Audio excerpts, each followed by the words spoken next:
Hello, I'm Dr. Cheryl Fraser. Welcome to the Summer of Love series of video love bites where I'm answering your questions about your relationship. Oh my goodness, do I live in a beautiful place? Did you used to feel like that when you were falling in love? That the relationship was a beautiful place to live? Everything was sparkling, it was sunny, you were so excited to see each other. You planned your week to the micro moments so you could create time to spend with that person. That's what I call thrill. That's the second side of the passion triangle. That's me as your love mechanic this summer, driving around in your sports car of your relationship, learning how to keep that love alive forever.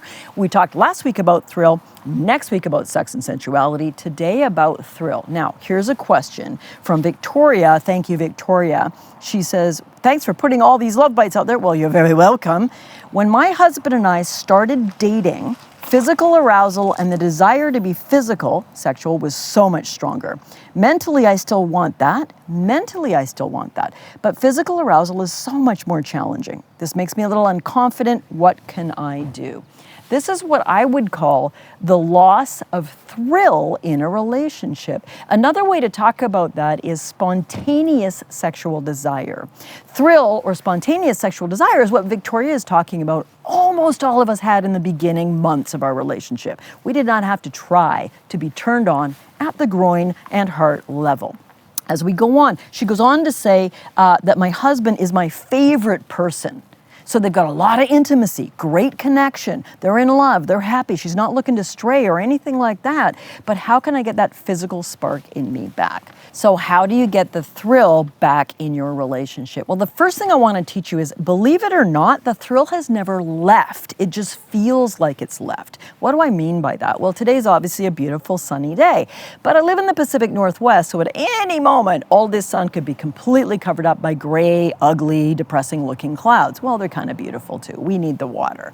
Anyway, that metaphor reminds us that even when things seem to be gone, the sun seems to be gone when there's a whole bunch of dark gray clouds between me and it, the sun is radiantly shining. It is unchanged. Let me blow your mind for a second. Even if you have not felt any thrill or excitement about your sweetheart in years, the thrill isn't gone. It's slumbering. If your sweetheart suddenly almost died in a plane crash, you'd feel tons of excitement, thrill, and attraction to them because of crisis. I don't want you to wait till crisis. You know the number one crisis that brings the frickin' thrill back? Having an affair. So, what can you do if that physical excitement, thrill, sexual pull isn't there anymore? You need to cultivate it. I call this creating novelty. In the beginning, it's new. In the beginning, it's exciting. How do you create the thing that doesn't really go along with familiarity? Complacency. These are things you hear a lot more about. I go really deeply into this in my intensive couples program where I coach couples and get into their own personal stuff. But we need to use our mind. Great love, great excitement is all in our head. When you're new to me, I'm interested as heck. When I've known you for 20 years, I may be like, as my young cousin would say, meh. So, what am I saying here? The change in your physical arousal, you still love your guy, you're still, really happy with the relationship. You need to find ways to make it exciting using your head to get you into bed. Here's one thing you can try right away. You can pretend. You want to be bold? I challenge you. And any of you who actually take this challenge and do it, I want you to email me and tell me how it goes, okay? Promise? Email's below. You can also send me your relationship questions to that same email. I'll be answering them all summer long. Here's the challenge. I want you to recreate your first date as best you can. I want you to pretend it's your first date. I want you to sit down and imagine or play act or pretend you've got that same excitement, that same nervousness, that same really skilled or really clumsy flirtation technique you were using, whatever it was. I don't know how it worked for you. Sometimes that works really well. And I want you to ask each other questions as though you've never met.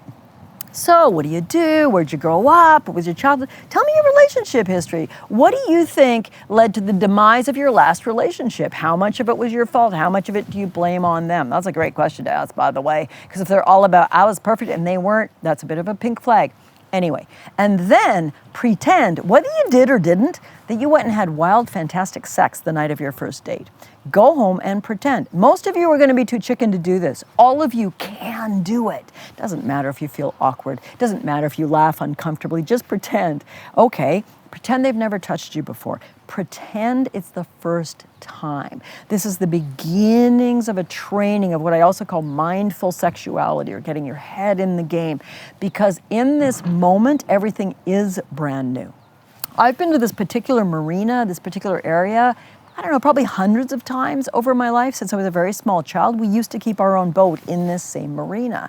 But today I'm seeing it fresh, exciting. I'm seeing it through my friend and assistant Leo. He's behind the camera. Hey, Leo. Seeing it through his eyes. That's creating novelty.